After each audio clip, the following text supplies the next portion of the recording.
My name is Stephen Douglas. I live in Chicago, Illinois. My boss had asked me to come in about a special offer.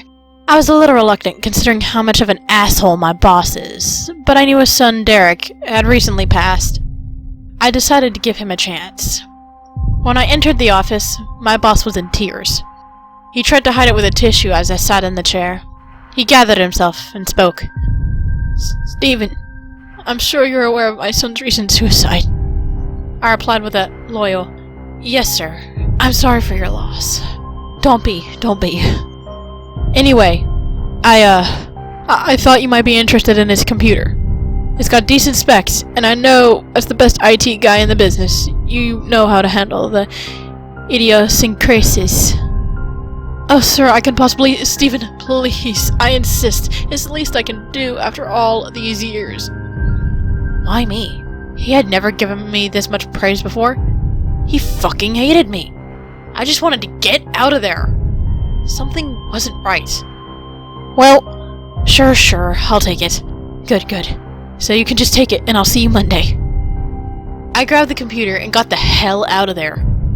Something about his office just unnerved me. I didn't spend too much time thinking about it. I wanted to get home to see what this bad boy could do. When I returned home, I immediately hooked up the computer. It's kind of an old one, so I knew it would take a bit to boot. While I waited, I went to grab a beer. I opened the fridge, took out a beer, and took a sip. I stood there, drink in hand for a couple of minutes, just thinking. About my boss, about Derek, about all of the nonsense I faced in the past couple of days. It was then that everything started to go downhill.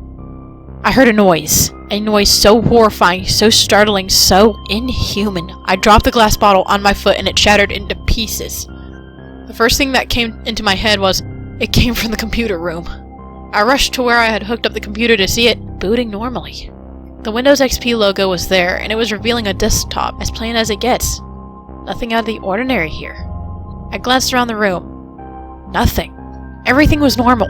Everything was safe. I slouched in the chair in front of the computer. Guess it was in my head, I laughed aloud, trying to hide the fear that something was there. I went ahead and started examining the desktop. There was my computer, a folder entitled Photos, one called Videos, and another called Games. The yellow cap slightly disturbed me, but I pressed on. The first thing I did was check the specs. They were alright. Could run GTA 4 if you didn't have too many processes running.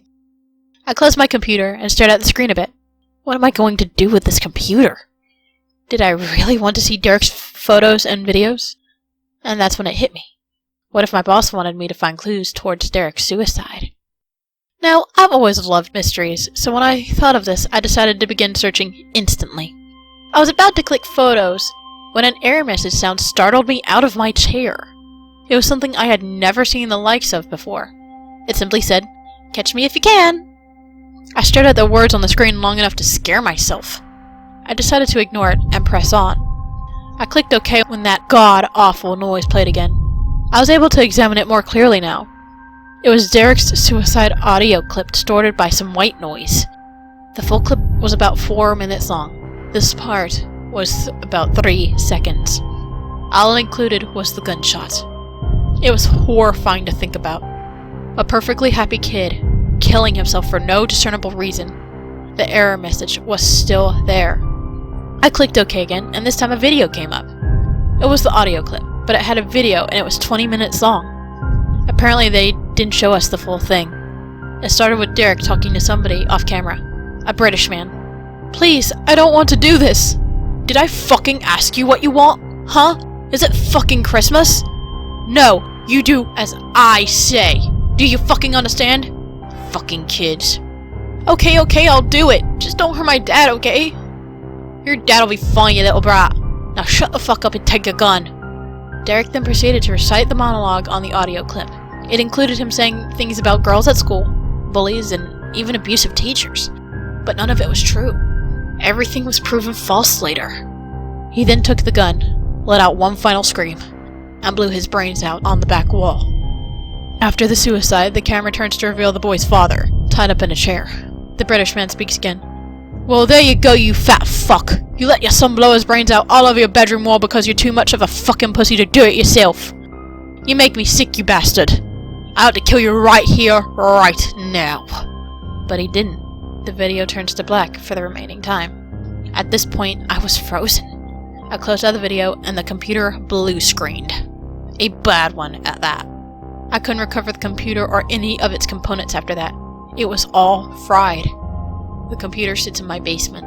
The thought that no one will ever see that video again horrifies me, as well as the thought that I don't know what happened afterwards.